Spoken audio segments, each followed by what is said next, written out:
BMKG Stasiun Geofisika Kendari.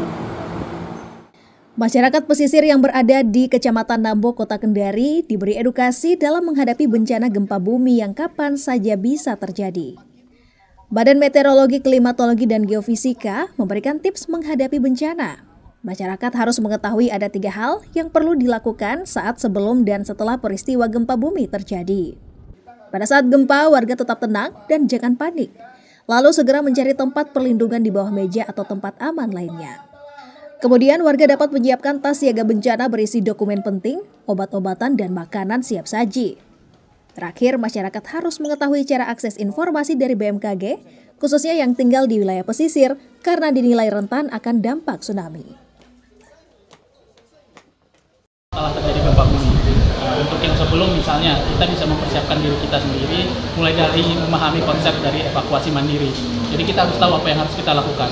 Pertama, mengidentifikasi dari lingkungan sosial terkecil, yaitu di keluarga. Pertama, mungkin dari rumah kita, penempatan perabot apakah sudah tepat. Kemudian, apakah struktur bangunan rumah kita sudah menerapkan kaidah SNI untuk bangunan tahan gempa. Kemudian, di sekitar rumah kita bisa mengidentifikasi jalur evakuasi. Nah, kemana titik evakuasi terdekat yang bisa kita lalui ketika terjadi gempa bumi atau tsunami.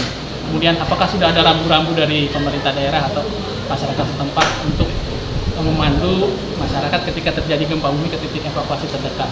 Kemudian menyiapkan tas siaga bencana itu sangat penting karena mungkin ketika terjadi gempa maupun tsunami kita harus pergi ke tempat aman. Jadi kita harus mengamankan dokumen-dokumen penting ataupun makanan siap saji yang bisa kita gunakan termasuk obat-obatan. Sehingga harapannya ketika 3 hari ke depan kita tahu apa yang harus dilakukan dan bisa menyelamatkan kita.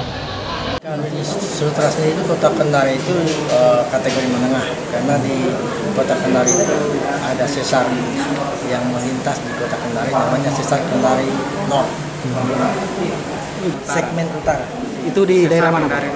Itu Membentangnya dari mana? Membentang dari arah Soropia sampai di sekitar Kuwatu. Itu sesar yang ada dalam Kota Kendari. Sesar yang aktif tadi? Ya. BMKG mencatat ada beberapa sesar aktif penyebab gempa bumi, seperti sesar aktif yang terbentang dari Soropia, Konawe, dan Kecamatan Puwatu, Kota Kendari. Herianto dan Al Ghazali melaporkan dari Kendari.